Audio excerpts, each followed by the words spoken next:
Hello అండి, అందరికీ నమస్కారం. వరల్డ్‌లోనే ఎంతో ఫేమస్ అయిన హోలీ సెలబ్రేషన్స్ జరిగే ప్లేస్ మన ఇండియాలోనే ఉందండి. దాన్నే బర్జ్ కి హోలీ అని పిలుస్తారు. అంటే మథుర, బృందావన్, బర్సానా, గోకుల్ ఇలా కొన్ని ప్లేసెస్ అన్నీ కలిపి వాళ్ళు బర్జ్ అని పిలుచుకుంటారు. ఎందుకంటే కృష్ణుడు పుట్టి, పెరిగి, గీతోపదేశం చేసిన ప్లేసెస్ అన్నిటిని వాళ్ళలాగా అంటారనమాట. సో ఇప్పుడు మేము ఆ ప్లేసెస్కి అయితే వెళ్ళబోతున్నాము. అక్కడ హోలీ సెలబ్రేషన్స్ అయితే లైవ్గా చూడబోతున్నాము. మన లైఫ్లో ఒక్కసారన్నా వెళ్ళవలసిన ట్రిప్ ఇది. అండ్ దీనికి చాలా ప్లానింగ్ అనేది ఉండాలి. ఎక్కడ ఉండాలి, ఎలా వెళ్ళాలి, అండ్ అలాగే గర్ల్స్కి ఇది సేఫా కాదా అనేది ఇవన్నీ కూడా నేను ఈ వీడియోలో కవర్ చేయడం జరిగింది. వీడియో అయితే లాస్ట్ వరకు చూసేయండి. మీకు ఎవరైనా సరే ఫస్ట్ టైం మన వీడియో చూస్తున్నట్లయితే సబ్స్క్రైబ్ చేసుకోవడం మాత్రం మర్చిపోకండి. ప్రతి ఇయర్ హోలీ సెలబ్రేట్ చేసుకోవడానికి ఆల్ ఓవర్ ద వరల్డ్ నుంచి యూపీలోని మథురా, బృందావన్ చాలా మంది రావడం జరుగుతుంది. సో మేము కూడా ప్రీ ప్లాన్డ్ గా మా ట్రిప్ అయితే ప్లాన్ చేసుకున్నాము ఈ ఇయర్ హోలీ కోసం. మేము 15 మెంబర్స్ కజిన్స్ కలిసి మేము ఈ ట్రిప్ అయితే ప్లాన్ చేసుకున్నాము. ఫ్లైట్ కన్నా కానీ ట్రైన్ అయితే ఎంజాయ్ చేయడానికి బాగుంటుందనే ఉద్దేశంలో మేమైతే సికింద్రాబాద్ టు ఆగ్రాకి అంతా అయితే టికెట్స్ బుక్ చేసుకున్నాము. ఎవరితో వెళ్ళొచ్చు, ఎలా వెళ్ళాలి అనేది ఇక్కడ మనం తెలుసుకుందాము. బేసిక్ గా గ్రూప్ ఆఫ్ కజిన్స్ ఉంటే బాగుంటుంది, లేదంటే గ్రూప్ ఆఫ్ ఫ్రెండ్స్ తో వెళ్తే ఇంకా బాగుంటుంది. దెన్ సింగిల్ గా సోలోగా వెళ్దాం అనుకునే వాళ్ళు బాయ్స్ అయితే ఓకే, బట్ గర్ల్స్ అయితే డెఫినెట్ గా నేను అవాయిడ్ చేయమనే చెప్తాను. బికాస్ ఆఫ్ ద క్రౌడ్, అక్కడ ఉన్న క్రౌడ్ కి అది కొంచెం డేంజర్ అనే చెప్పాలి. మథుర అండ్ బృందావన్లో హోలీ సెలబ్రేషన్స్ అనేది ఆల్మోస్ట్ హోలీకి ఒక 1 వీక్ ముందు నుంచే స్టార్ట్ అయిపోతాయి. ఎందుకంటే హోలీ అంటే మనకు ఓన్లీ కలర్స్ అనే అనుకుంటాము, బట్ వాళ్ళు different types of Holi celebrations అనేది చేసుకుంటారు. అలాగే మథుర, బృందావనే కాకుండా ఇంకా దగ్గరలోని చాలా ప్లేసెస్ ఉన్నాయండి హోలీకి ఫేమస్ అయినవి. అవన్నీ కూడా మనం యమునా నదిలో బోటింగ్ కి వెళ్తూ అప్పుడు మాట్లాడుకుందాము. ప్రస్తుతానికైతే మేము ఆగ్రాకండ్ స్టేషన్ నుంచి బయటకు వచ్చేసి క్యాబ్ తీసుకొని మేము ఆ హోటల్కి అయితే వెళ్ళిపోతున్నాము. ఇప్పుడు స్టే ఆప్షన్స్ గురించి మాట్లాడుకుంటే బేసిక్ గా మీరు స్టే అనేది ఆల్మోస్ట్ 3 మంత్స్ బ్యాక్ నుంచి మీరు రెడీగా చేసుకొని ఉంచుకోవాలి. ఎందుకంటే హోలీ టైంలో చాలా క్రౌడ్ అనేది ఉంటుంది. సో ఆ టైంలో మీకు హోటల్స్ దొరకడం ఇంపాసిబుల్ అనమాట. సో మాక్సిమం మథురా కానీ బృందావన్లో కానీ ఉండడానికి ట్రై చేయండి. మేము వచ్చేసి బృందావన్లో హోటల్ తీసుకొని అక్కడికి వెళ్ళి ఫ్రెష్ అయిపోయి మథుర అయితే స్టార్ట్ అయిపోయాము. సో ఇప్పుడు మీరు చూస్తున్నారు కదా, సో ఆటోలో అయితే మేము వచ్చేసాం అనమాట మథురాకి బృందావన్ నుంచి. మనం ఫస్ట్ డే మథురాలోని టెంపుల్స్ కవర్ చేయబోతున్నాము. అందులో ఫస్ట్ టెంపుల్ వచ్చేసి శ్రీకృష్ణ జన్మభూమి. ఎంతో ఫేమస్ టెంపుల్ అండి ఇది. శ్రీకృష్ణుడు ఇక్కడే పుట్టాడు కదా. టెంపుల్ అంతా కూడా చాలా బాగుంటుంది లోపల, బట్ మనకి మొబైల్స్ అలో లేదు కాబట్టి మేమైతే లోపల ఏం షూట్ చేయలేదు.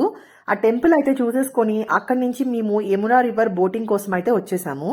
మనం యమునా రివర్ లో బోటింగ్ చేస్తూ టైప్స్ ఆఫ్ హోలీ గురించి అయితే మాట్లాడుకుందాము. మనకి ఇక్కడ వచ్చేసి చాలా రకాల హోలీ సెలబ్రేషన్స్ అయితే ఉంటాయి ఆల్మోస్ట్ 1 వీక్ ముందు నుంచి కూడా. సో లడ్డూ హోలీ అని పిలుస్తారు. అంటే అందరూ లడ్డూస్తో కొట్టుకుంటారనమాట. దాన్ని లడ్డూ హోలీ అంటారు. దాని తర్వాత లాత్మార్ హోలీ అని ఉంటుంది ఇంకోటి. అదొచ్చేసి ఏంటంటే బర్సానాలో ఉండే ఆడవాళ్ళు నందగాంలో ఉండే బాయ్స్ అనమాట, మగవాళ్ళని స్టిక్స్ తో కొడుతూ ఉంటే అప్పుడు వాళ్ళు నందగాంలో ఉన్న బాయ్స్ షీల్డ్స్ తో వాళ్ళని ప్రొటెక్ట్ చేసుకుంటూ ఉంటారు. సో దాన్ని లాత్మార్ హోలీ అంటారు. అండ్ థర్డ్ వన్ వచ్చేసి మనకి కలర్ హోలీ. అది అందరికీ తెలిసిందే, మనం కూడా సౌత్ లో ఆడుకుంటూ ఉంటాం కదా. అండ్ దెన్ ఫూల్ కి హోలీ అని ఇంకోటి ఉంటుంది. అదేంటంటే ఫ్లవర్స్ తోటి హోలీ అనమాట. ఇది వచ్చేసి బాంకే బిహారీ టెంపుల్ లో మాత్రమే జరుగుతుంది. సో డెఫినెట్ గా బృందావన్ లో ఉన్న ఆ బాంకే బిహారీ టెంపుల్ అస్సలు మిస్ అవ్వద్దు హోలీ టైంలో. అండ్ ఇంకొక హోలీ వచ్చేసి విడో హోలీ, అలాగే బర్సానాలోని రాధారాణి టెంపుల్లో జరిగే హోలీ, ఇవన్నీ కూడా చాలా ఫేమస్. మీరు హోలీ ఫుల్ ప్లెజర్ గా ఎంజాయ్ చేయాలి అంటే ఆల్మోస్ట్ 3 to 4 days ముందే మీరు ఈ ప్లేసెస్ కన్నీ వెళ్ళి అన్ని టెంపుల్స్ కూడా చూస్తూ ఉంటే ఆటోమేటిక్ గా మీరు హోలీ ఎంజాయ్మెంట్ అనేది చేస్తారు. ఇంకా ప్లేసెస్ విషయానికి వస్తే శ్రీకృష్ణుడు పుట్టింది మథురలోని చెరసాలలో. అక్కడి నుంచి వసుదేవుడు యమునా నది ద్వారా ఆయన్ని గోకులానికి చేరుస్తాడు. గోకులంలో చిన్నప్పుడు కృష్ణుడు చేసే చిలిపి పనులు, అలాగే యశోదతో తిట్లు, ఇంకా ఆయన బలరాముడితో కలిసి ఆడుకున్న ఆటలు అవన్నీ కూడా మనకు గోకులంలో కనిపిస్తాయి. అక్కడి నుంచి మనం బృందావన్కి వెళ్తే బృందావన్లో రాధాకృష్ణుల రాసలీలలు, అలాగే గోపికలతో చేసే చిలిపి పనులు ఇవన్నీ కూడా మనం చూడగలము. ఇంకా గోవర్ధన్ గురించి చెప్తే గోవర్ధన్ గిరి ఎత్తిన ప్లేస్ కూడా దాన్ని గోవర్ధన్ అని పిలుస్తారు. ఇంకా బర్సానా వచ్చేసి రాధాదేవి పుట్టిన ప్లేస్ కాబట్టి అది కూడా చాలా ఫేమస్ ఇక్కడ. నందగాంలో కూడా కృష్ణుడు కొన్నాళ్ళు ఉన్నాడని అంటారు. సో ఇలా చెప్పుకుంటూ పోతే మనకి కృష్ణుడు గురించి చుట్టుపక్కల చాలా ఊర్లు అయితే ఉంటాయి. అవన్నీ కూడా చాలా ఫేమస్. మర్చిపోకుండా టైం ఉంటే అవన్నీ విజిట్ చేయండి. అండ్ మేము వచ్చేసి ఈ బోటింగ్ ద్వారా ట్రావెల్ చేసి మేము ద్వారకాధీష్ టెంపుల్ కి అయితే చేరుకున్నాము. అక్కడ హోలీ సెలబ్రేషన్స్ ఎలా ఉన్నాయో చూసేయండి.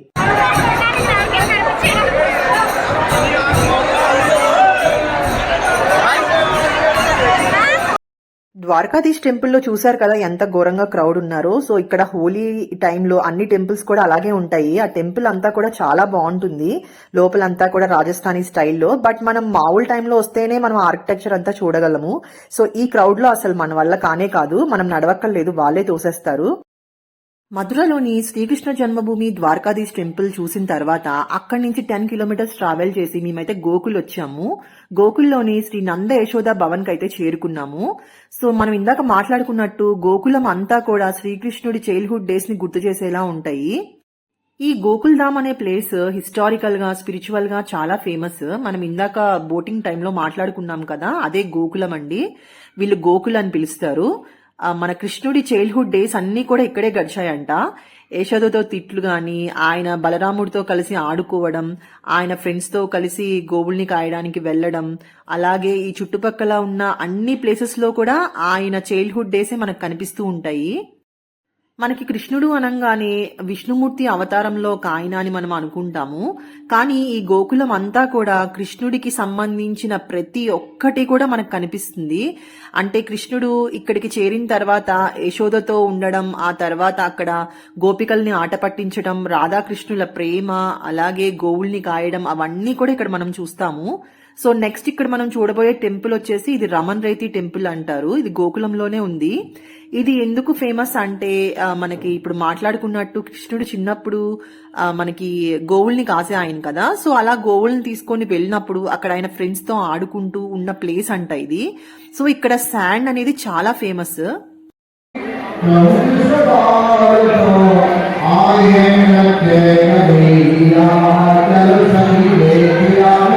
కృష్ణుడు బృందావనం వెళ్ళక ముందు రాధాదేవిని ఫస్ట్ కలిసిన ప్లేస్ కూడా ఇదే అంటారు.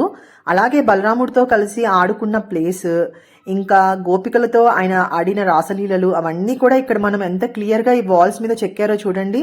చూస్తానికి చాలా అద్భుతంగా ఉన్నాయి కదా.